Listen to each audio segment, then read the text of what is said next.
In today's 10-minute memory hack, I'm going to share 5 surprising causes of memory loss that you may or may not be aware of. Have you experienced any of these scenarios? You can't find your keys and you run around the house, or maybe you forget a thought in the middle of a sentence, or maybe you forget the name of someone who was once close to you. Maybe you didn't remember plans you made with loved ones or friends. If you're 55 and older, dementia or Alzheimer's may have crossed your mind, especially if you have it in your family, as I do. But memory loss can happen at any age for a number of reasons. The good news is that most memory problems are fully reversible once you pinpoint what the underlying cause is. Hi, I'm Julia Lundstrom, and I'm a neuroscience researcher and the CEO of Simple Smart Science, a brain health company. You must have been searching for answers when you clicked on this video, so let's just jump right into it. In many cases, one of the following 5 issues could be playing a major and even minor role in your memory problems, and you can take simple measures to stop it. So, what's our first surprising cause of memory loss? It's sleep, and specifically sleep apnea. The average person needs around 7 to 9 hours of sleep a night, and the average American gets 6. This is not okay. Somehow as a society, we just accept the fact that we don't sleep well, or it's okay to have sleepless nights due to stress or other factors. Again, this is not okay. It's time to start turning the tables and make sleep as much of a priority as eating is.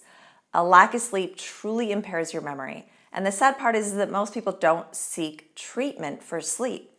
WebMD states that imaging and behavioral studies continue to show the critical role sleep plays in learning and memory.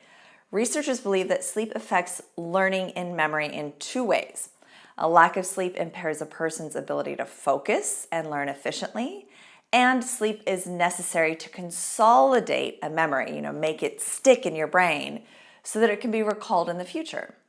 Sleep apnea plays a big part in this, and 80% of people with sleep apnea are undiagnosed. So if you ever woken up gasping for air, or you have a really big snore, you may have sleep apnea. A lack of sleep and sleep apnea are the most documented sources of brain shrinkage today, and there is a high correlation with not enough sleep and Alzheimer's disease. Follow along with these questions to determine if you should seek help for your sleep problems, and write them down. Documentation is key not only for understanding, but also for your doctor to see kind of a concrete pattern of your sleep loss. So the first question, do you snore? Are you often tired or groggy? Have other people commented on your snoring? Do you have high blood pressure? Do you have a body mass index greater than 35%? Are you older than 50? Do you have a neck larger than 17 inches? Are you male? If you answered yes to 3 or more of these questions, you are at risk for sleep apnea and should get checked out. Okay, so on to our second surprising cause of memory loss. It's medications. Several types of drugs affect memory, according to the U.S. Food and Drug Administration, including sleeping pills, antihistamines, anti-anxiety medications, antidepressants, painkillers, cholesterol-lowering medications, diabetes medications, and those are just a few that affect it.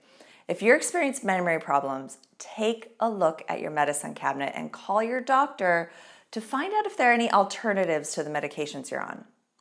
Our third surprising cause of memory loss is nutritional deficiency. As people get older, they don't absorb certain nutrients as well as they used to. Vitamin D is one of these and should be supplemented without question. Vitamin B12 is another and should be supplemented with. Vitamin B12 is found in your dairies and meat and fish, and it is the key component to turning the food you eat into energy. And deficiencies in B12 have been directly linked to confusion and even dementia. Our number 4 surprising cause of memory loss is anxiety, stress, and depression. Anxiety, stress, and depression all cause a chemical reaction in your brain called cortisol to rise. Cortisol directly eats away at the memory sector of your brain, the hippocampus, causing you to forget. What's worse is the hippocampus produces a chemical that helps fight the cortisol, but if there's too much cortisol in your brain and it's eating away at your hippocampus, then the hippocampus produces even less of the cortisol fighter. It just becomes this downward spiral. So you have to protect your stress levels. Our fifth surprising cause of memory loss is a doozy, and this is head injury. So did you or do you play a rough contact sport? Did you ever get in a bad car or ski accident? Even just one concussion can have a negative impact on your memory. Most people may not even realize that an injury from 10 or 20 or even 30 years ago can be the cause of their memory problems today. Maybe you've heard of Dr. Daniel Amen. He performs brain scans on people to determine all sorts of physical and psychological issues. After performing over 200,000 brain scans, he has found that many issues with memory loss come from prior head trauma. The good news is that many of these instances, including head trauma, you can reverse the damage. Okay, let's look at one very big factor in reversing your memory issues: exercise. For a long time, researchers have noticed that exercise reduces the risk of dementia in the elderly, but only in recent years have we begun to shed light on exactly what's going on in your brain when you exercise.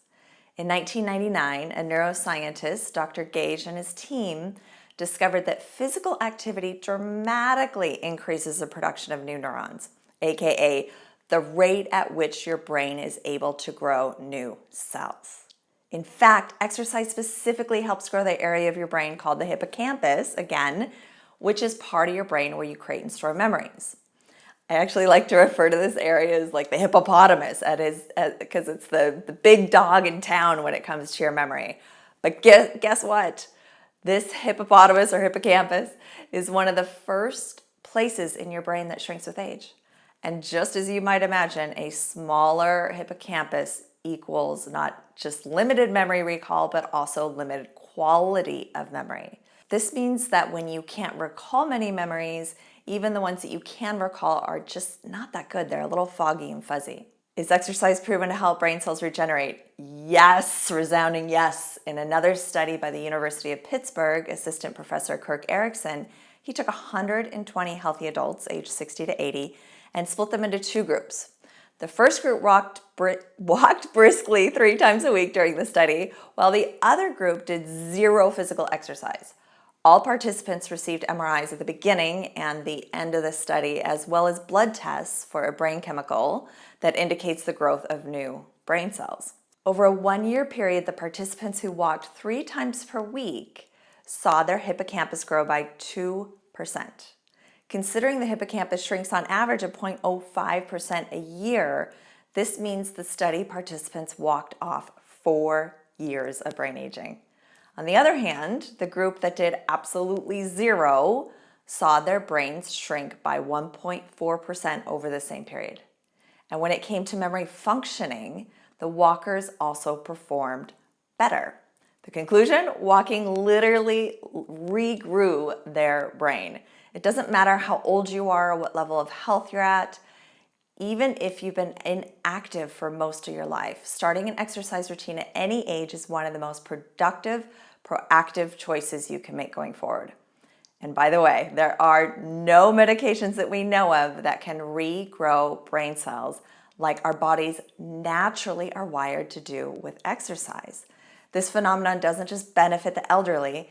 Children who are physically fit have larger hippocampus than their sedentary peers, as much as 12% larger. They also perform better on memory tests. To top it off, the effect of physical activity can be immediate. Multiple studies have shown that students who did just a short period of intense exercise right before taking a test, say 50 jumping jacks or something, increased their test scores by 10%. What if we add intensity and weight training? In one study at the Canadian Cardiovascular Congress, participants added high-intensity interval training and weightlifting to their current workouts. In just 4 months, these participants showed a 10 to 25% increase in short-term memory and cognitive processing speed. Add to all of this the fact that exercise reduces the risk of stroke even by up to 50%. It's a no-brainer, literally. Suffice it to say, you need physical activity in your life to create and enjoy all those wonderful memories for many, many years to come. So let's talk about how to improve memory and concentration through movement. Now, disclaimer, if it's been a long time since you've exercised, please check with your doctor for suggestions before starting this or any new exercise regime. If you've never been an exerciser or it's been a long time, start slow. A great place to start is by taking a 10-minute walk 3 times per week. Just enjoy the fresh air, look around, smell the smells.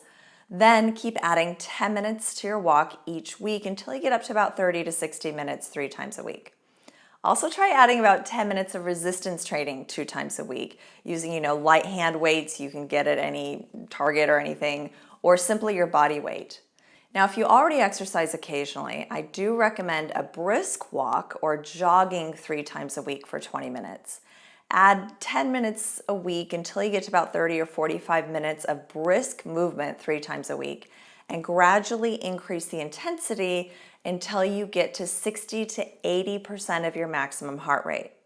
Meanwhile, add 15 minutes of resistance or weight training twice a week, and pay attention to any changes in your memory, concentration, and even sleep quality, and your overall sense of well-being, of course. Not to mention the compliments you might start getting with all that movement. If you're not a walker, any aerobic activity like swimming or biking is a great substitution. If you already exercise regularly, be sure to keep upping the intensity. Try including high-intensity interval training and weightlifting at least 2 to 3 times per week. You'll be amazed at the improvements you begin to see. Anyone can regrow brain cells and improve memory and concentration, no matter where you start. Of course, be sure to talk to your doctor about concerns that are more serious. If you enjoyed this content or have requests for other brain health topics, just leave some comments below, and as always, hit like and the subscribe button. Thank you for watching. Let's get braining!